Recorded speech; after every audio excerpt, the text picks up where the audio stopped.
Welcome everyone to our session today on ChatGPT. We're going to really explore how ChatGPT can support the professional service firms, especially in legal and accounting work. The goal is practical. We're going to learn where AI can help, where it doesn't, and how to use it responsibly. So one theme you'll hear repeatedly is that AI can really speed up the first draft, but humans own that final result. So we always want to be keeping that in the back of our mind. Okay. So before we talk use cases, we'll start with guardrails. So ChatGPT, I just did a Copilot one this morning, sorry about that. ChatGPT is not legal or tax advice. It's a productivity assistant. So it's like your assistant.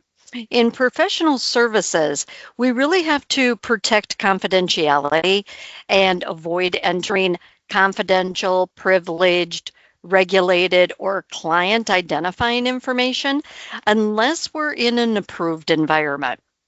And finally, verification is required. We treat outputs as drafts that must be reviewed against authorized sources, firm templates, supervisory requirements, depending on your policies and procedures. We're going to anchor everything in one simple idea. Today, we'll talk about how ChatGPT is great for drafting and structuring text, but it doesn't know your client. Your firm policies, it doesn't understand your regulatory context. So we'll cover what it's good at, what we can't really rely on it to do, and how to apply it safely in legal and accounting workflows.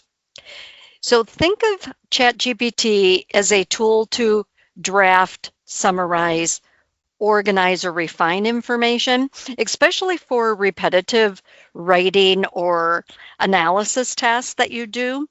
But it can produce confident sounding errors. It does not understand context like a professional does.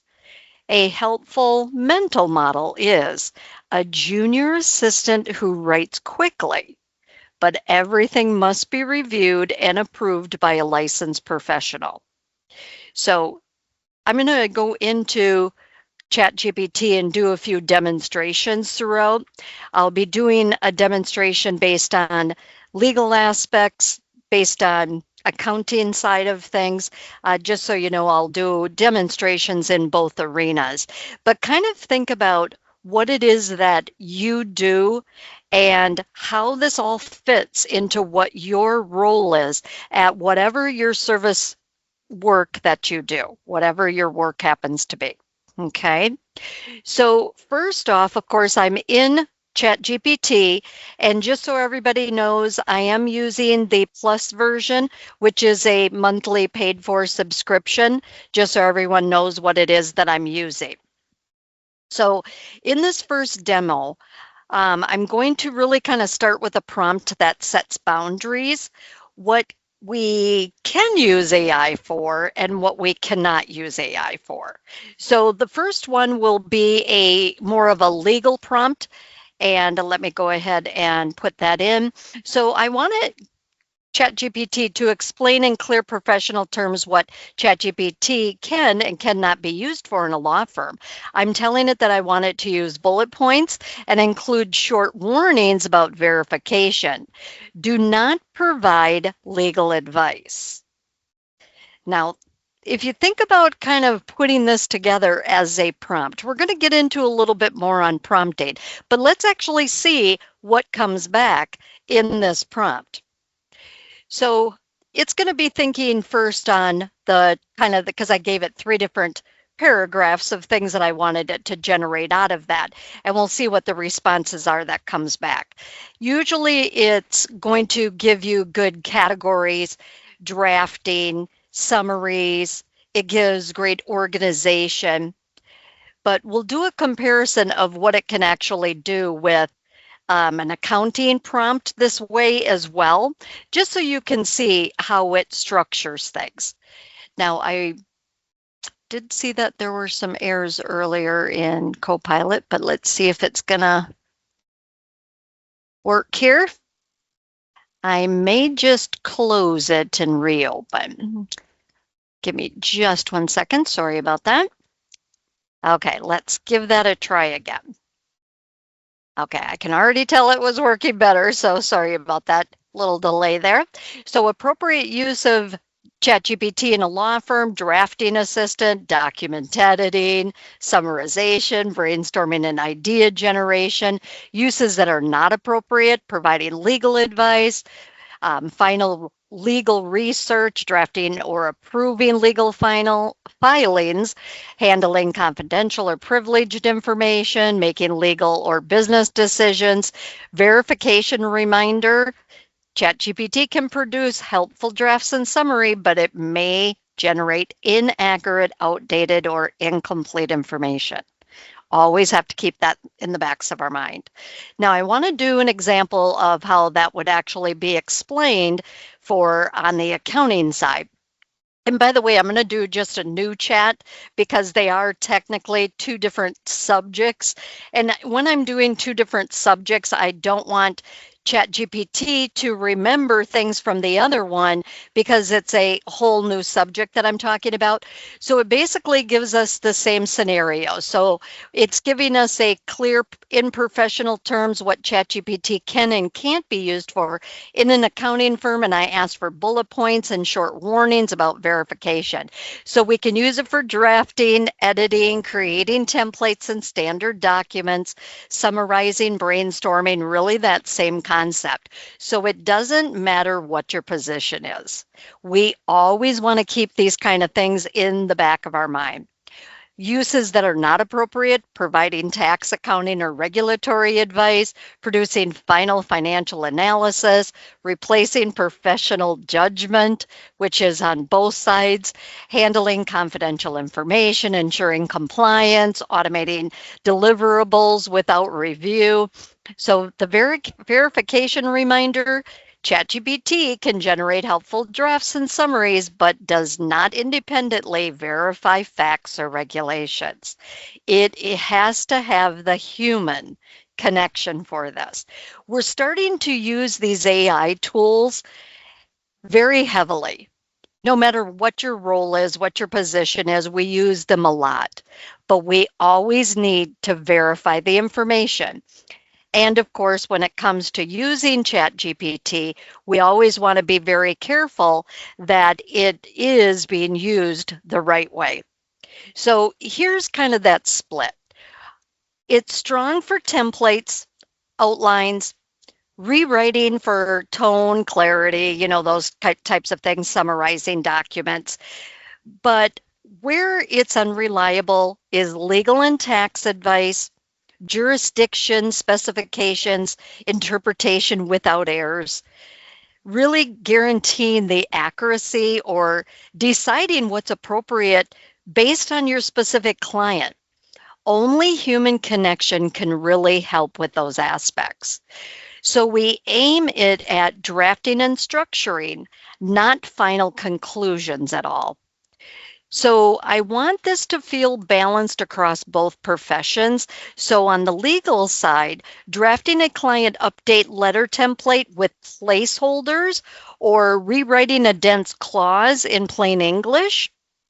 On the accounting side, creating a year-end closure checklist from rough notes or drafting a client document request email with placeholders. Notice how I'm saying that word placeholders all the time. Notice these are templates and communications. They're not advice. So we have to keep those kind of things in the back of our mind. But now let's shift into the responsible use. So professional services are responsible. AI is not optional. Confidential, privileged, accurate, reliability, I should say, has to come first. So we'll look at risk areas, safe versus unsafe prompting, and a simple framework for sanitizing the outputs based on our inputs with our prompts. So the key principles are really straightforward. Don't share client identifying or sensitive data. Treat AI output as draft material and know the risk areas.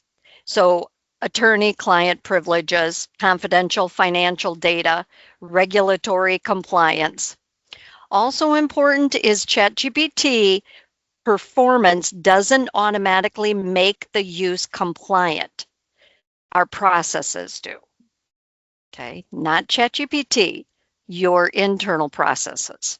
Okay, so this slide shows what unsafe looks like, asking for those strategies on a name dispute or requesting review of a specific client tax return with underreported income. Safer alternatives keep the request very general, jurisdiction neutral, and uses placeholders. Now, I think I've said that word at least 4 times, but I'm not quite counting. Like general considerations or general checklist. The goal is to practice sanitized prompting. So let's do a couple of examples in ChatGPT based on those scenarios. So when we talk about examples of, you know, legal versus accounting, I'll give you both sides of things. So I'm going to show an example of a prompt that is not okay to enter, and then you want to fix it so that it's sanitized. Now, by the way, there's more details and more descriptions and tons of examples in your handouts. So if you haven't already downloaded the handout from the chat, make sure you go ahead and do that, because once you go to use ChatGPT, I think having the handout is going to be helpful for you to really kind of go back and refresh your memory on what it is that we actually covered. So the first example that I'm going to put in is an unsafe, and this is going to be on the legal side. So I'm going to go back to the chat that I already was doing on ChatGPT and law firms. And just to show you, I'm just going to paste this. I'm not actually going to put this in. But normally and I've seen this, and I've had to stop people and say, wait a second, you don't want to do that, and explain why. So if I had this summarize our strategy for, and I put in the actual name of the plaintiff versus the name of the dependent, and I actually put those in, Jane Doe, John Smith, the employment dispute in whatever state, province, country, whatever you're working in, using the attached note about witness and the witness's name, that's huge red flags. What you want to do is put it in as a safe prompt where you're going to use these placeholders instead. So never put in the real name of the plaintiff, the defendant, any of that information, witness names, anything that would uniquely identify someone. Generic names could be used, the Jane Doe, the John Smith kind of a thing, but it's best to leave it as placeholders, because then in your final draft, because ChatGPT is going to draft it, you put in your details in those placeholders. You can actually search for the placeholders and then input your data so that it's inputted in the correct places.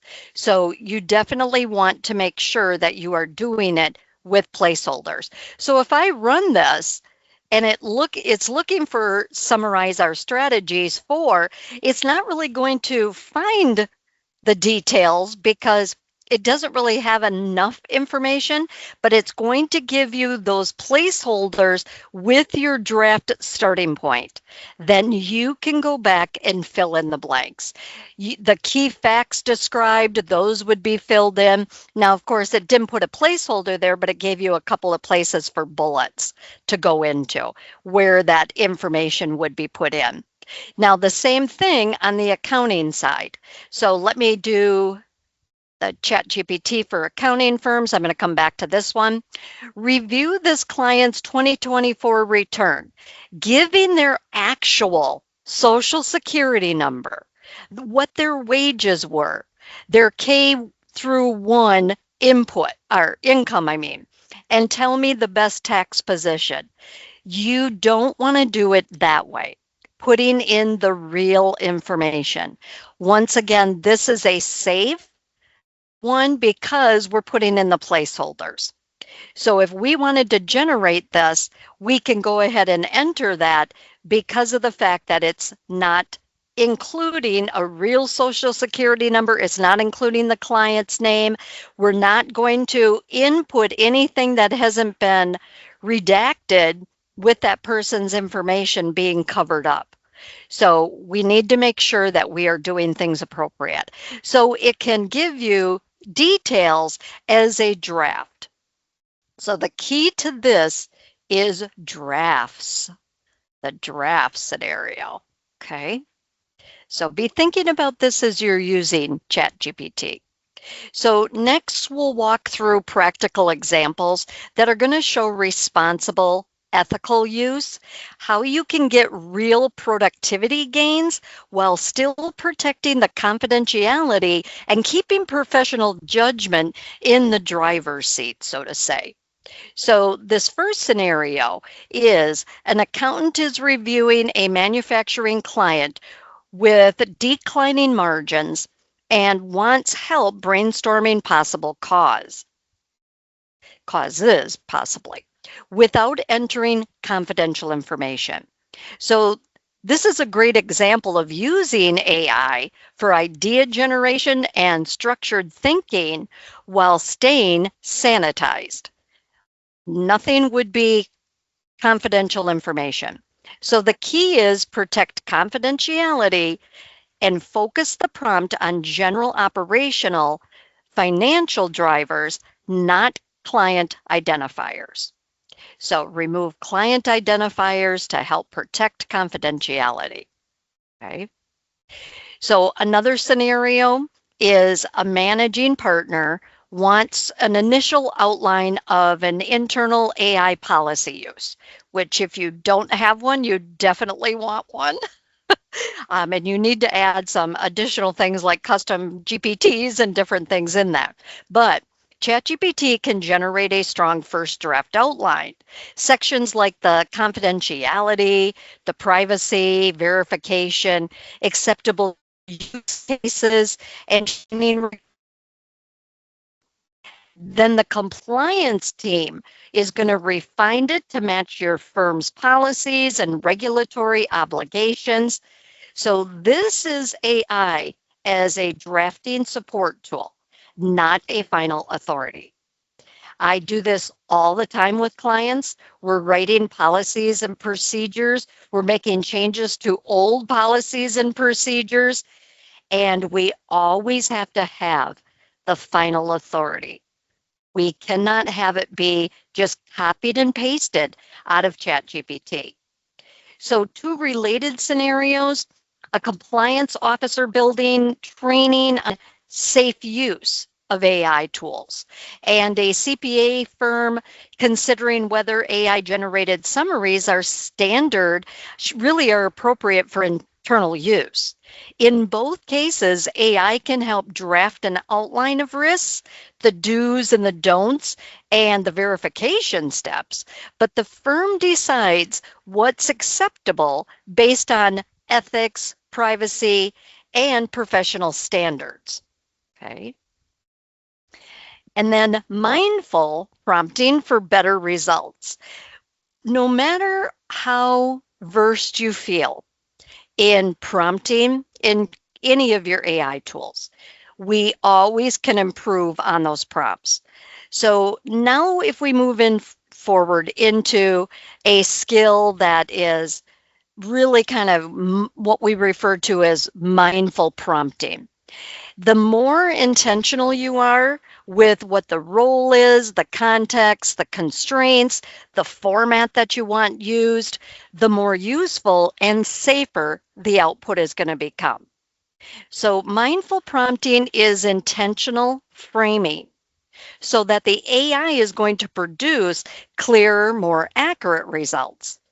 In law and accounting, this matters because work is nuanced and regulated.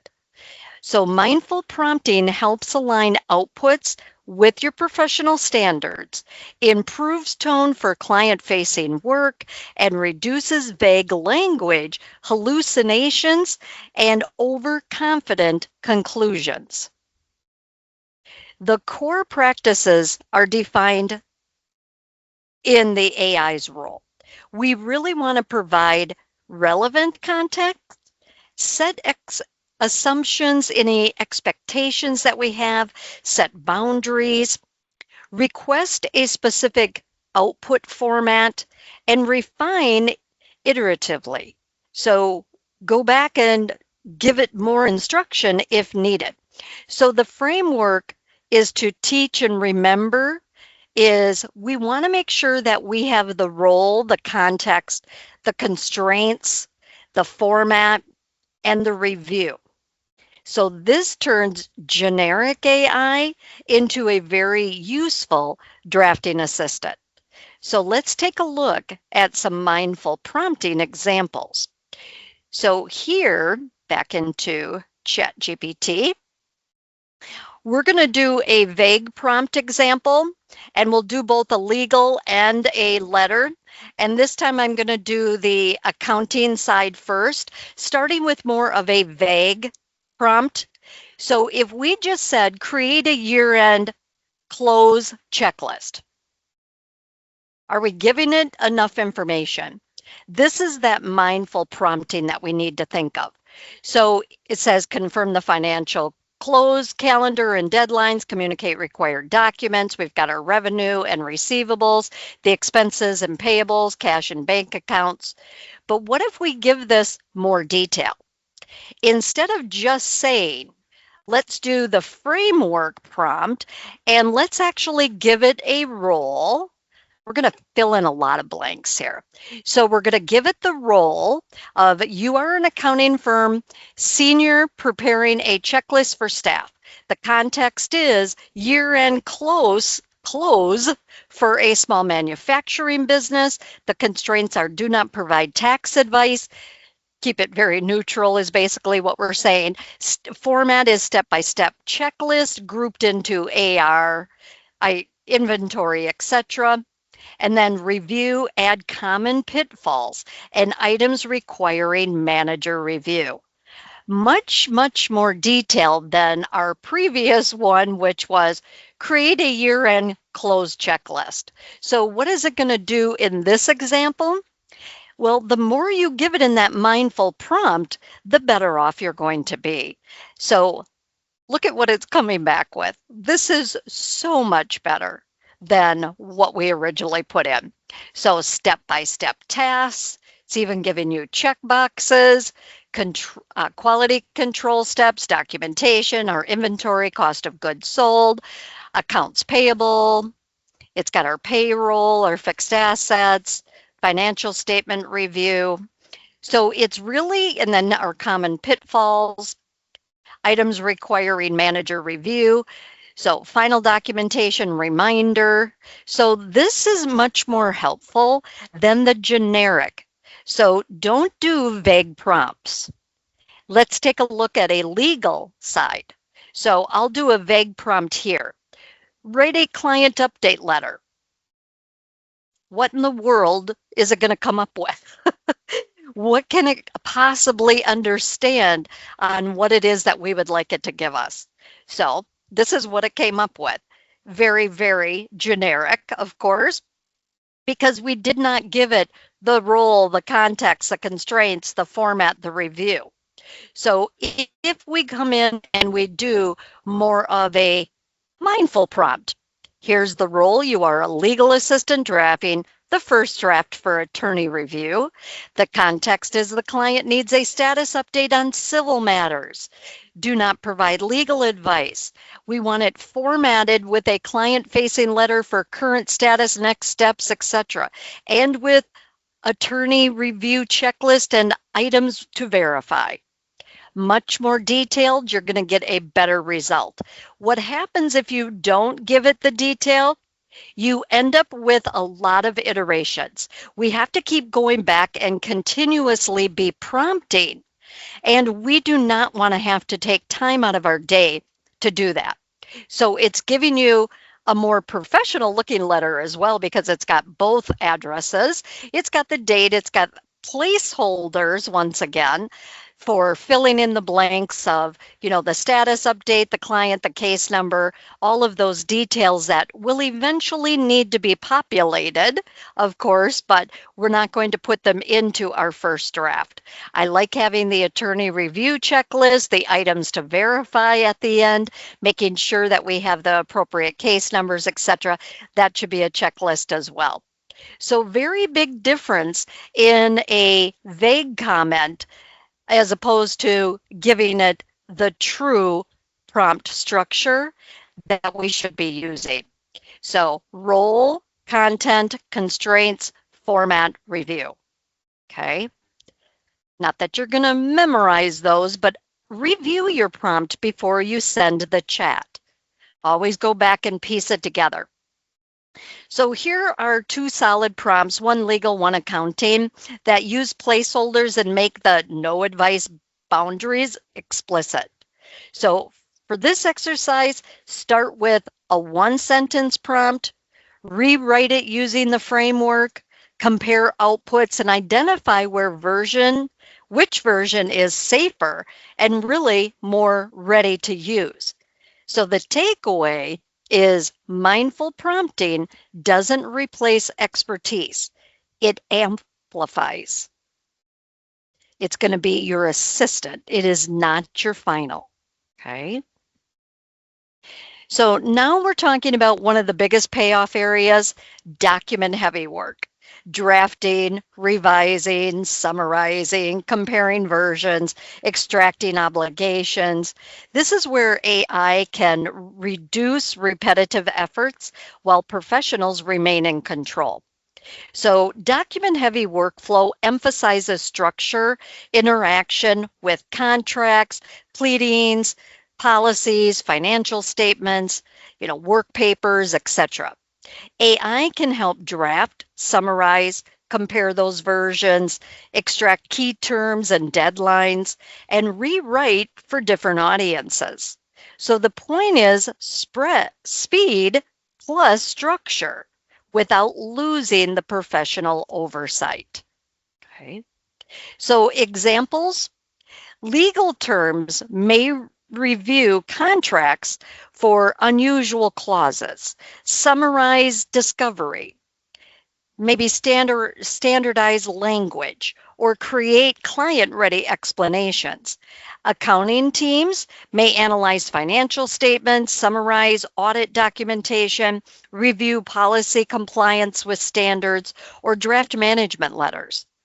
Best practices provide clear context. Specify those constraints, treat output as drafts, and apply professional review for accuracy and compliance. Okay. This is where you really can take that side-by-side look and be thinking about asking for a template, not advice. Require placeholders and include a review checklist. So those are things that you want to be thinking about doing all the time. For reviewing, request plain English output. Do not add facts or advice. And ask for two versions, concise and more exploratory. For checklists, convert rough notes into steps. Add quality control steps and include common pitfalls. So when it comes to drafting a client template using fictional data for us today, let's take a look at some examples in ChatGPT. So the first example is going to be on the, I'm on legal right now, so I'll do the legal example, where we have a client update date letter that we want to give it a good prompt to generate the output. We're going to give it the data set of what it is that we already have established. The data set could be attached So if you have a document that you want to attach, you can go to the plus sign and add the file. Or you could just, if you have the file open, you could put in your description, including your concise, your constraints, etc., and then add the data set. So either way works in ChatGPT. There isn't a best practice, so to say. Okay. So what we want to do is tell it the structure. So we're going to put in, and let me copy this and I'll explain it a little bit here for you. Okay, so here in ChatGPT on the legal side, what I'm putting in is you are a legal assistant using the fictional data set below. So I included the data set. Draft a client update letter template. The constraints. So, and it's not a bad idea to take those, here's my client, or here's my context, here's my constraints, here's my data set, here's my use case, kind of have that as a pattern that you're using, depending on, of course, what it is you do. But the constraints, use placeholders, do not give legal advice, do not invent facts, include status summary, next steps.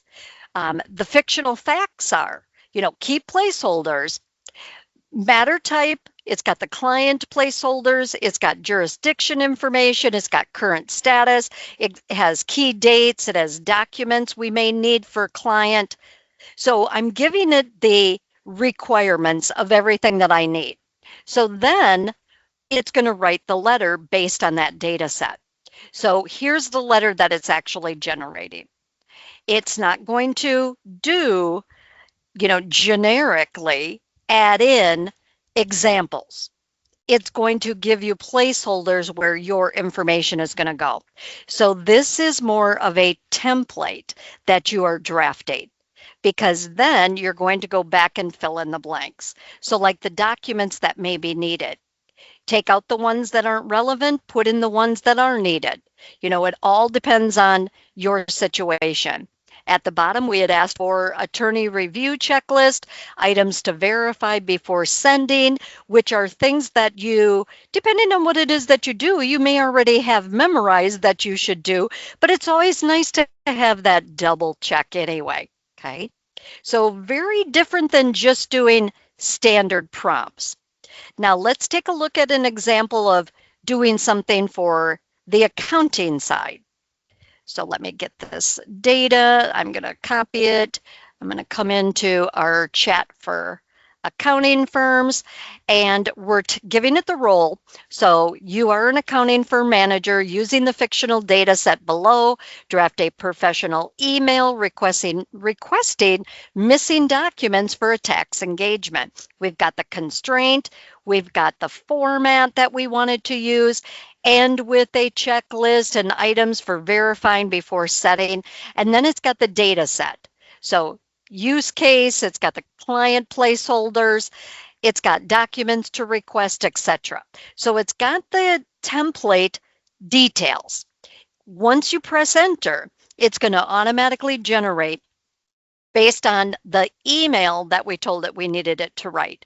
So here's the documents that it's going to be requesting, and it's giving us the placeholders of where everything's going to go within this document. Here's the what happens next for the client. And here's your CPA review checklist and items to verify before sending. Now, once again, you probably have some of that memorized, that you always do your double check, but it's always good to have that actually written out. I include that a lot. Even though you do the same things all the time, you don't want anything to be missed. And a lot of times you have to include that to say, yes, I double checked these items. You're basically initialing off that you had done those. So be thinking about those kind of things. So when it comes to the next, research and summarization, AI can help you digest dense material faster. It's not a substitute for authoritative sources. The win is moving from information overload to structured understanding, then verifying and applying your professional judgment. can't take away that human response. So professionals that deal with regulations, case law, guidance, and technical material. AI can help summarize, extract key obligations, create executive summaries, compare sources, and translate technical text into plain language, while you focus on interpretation and the risk assessment. The key is provide scope and constraints and teach summaries as a starting point. So back to thinking about the draft side of things.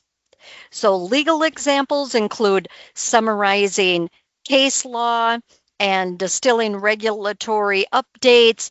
Accounting examples could be summarizing standard updates and synchronizing tax guidance. So best practices are define scope, jurisdiction, time frame, standards, and provide relevant source text when possible. Request structured outputs from ChatGPT and validate against authoritative resources before relying on it. You never want to not put the human aspect into anything that you're generating out. So here are two high value prompt patterns. First, summarized, the first, excuse me, summarize a provided expert and return key obligations, risks, the questions to clarify. Second is extract deadlines, responsibilities, and deliverables into a table and use placeholders where unclear. So the discipline is consistent. Structured output plus human verification. So when you look at summarize the following policy, telling it what it is that we want for the details, always giving it a format, always give us that verification. Okay. Now we're into daily productivity. So client communication and efficiency, AI can really help you draft and refine faster and more consistently without replacing judgment and the client relationships that you build. So client communication needs to be more timely, of course, accurate, and tailored to the audience. So AI can help with that drafting and that refinement of whether it's letters, emails, templates, meeting follow-ups, plain language explanations, those types of things. The benefit is reducing the repetitive efforts while maintaining your firm's standards and your professional responsibility. So legal communication examples are going to include client updates, the plain language explanations, engagement letters, and standardized responses. So legal communication. So in the accounting side of things, it could be audit finding communications, tax explanations, it could be management letters, and consistent deliverables. So your best practices really are to define the audience and the purpose, set the tone and expectations. So you're using AI for drafting, not the final approvals, and you're going to review for accuracy, confidentiality, and firm standards. So reread the chat before you ever press enter. We have to think about that confidential information being included. Okay. So for email drafting, use placeholders. Specify the tone. Do you want it professional and reassuring? And request next steps with a clear call to action. For meeting notes, you could ask for a summary, action items with owners, and open issues for sanitized notes. You could also use AI for reviewing drafts for clarity and completeness, but really avoiding asking it for definitive legal or tax conclusions. So if we go back into ChatGPT again, let's do another example. So I'm in the accounting, so we'll do an accounting first. So one of the safest High value uses of AI is turning messy notes into structured work. Our checklists, our action item type things. So I'm going to include the details of this in the actual chat. Once again, I could have a document that I would add. I would click on the plus sign and add, but I'm just going to put it all in the chat itself. So I'm asking it to summarize the audit planning notes below and organize into key risks, plan procedures, the B, B, P, PBC. I've got the notes. Here's all the fictional sanitized data where I'm giving it just placeholders of what it is that I wanted to input. I'm not going to include any client information or confidential structure. I'm asking for follow-up, scheduled walkthroughs, those types of things. So if we generate that, it's going to give us a great output. So we're looking for the accurate risks that it may come up with, the completeness gaps, the fit for purpose uses, those kind of things. So it's coming up with the audit plan summary. It's got the placeholders. It's got the key risks. It's got the planned procedures, the PBC. It's got your follow-up actions. So that can be used. But let's take a look at this on the legal side of things. Now, of course, keeping in mind, we want to make sure that we are giving it mindful prompting. I could be attaching a file, but once again, I'm just going to include the draft information right within my prompt. So I'm telling it to do a 3-pass review of the draft below. So accuracy risks, completeness gaps, fit for purpose, then rewrite the draft. So here's my clause.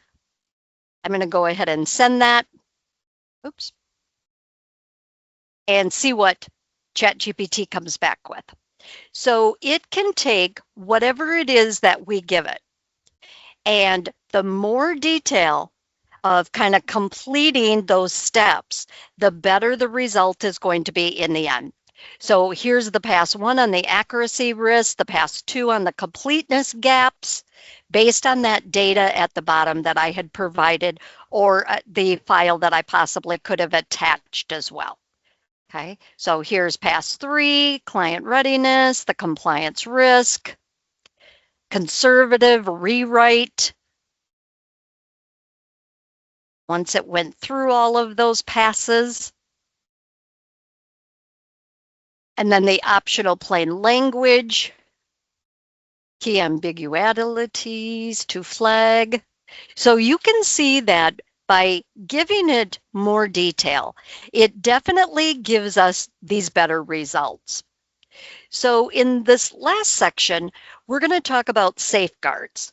AI output is only valuable if it's accurate, complete, compliant, and appropriate for the client and the context. So quality control is what turns AI from interesting into usable in professional services.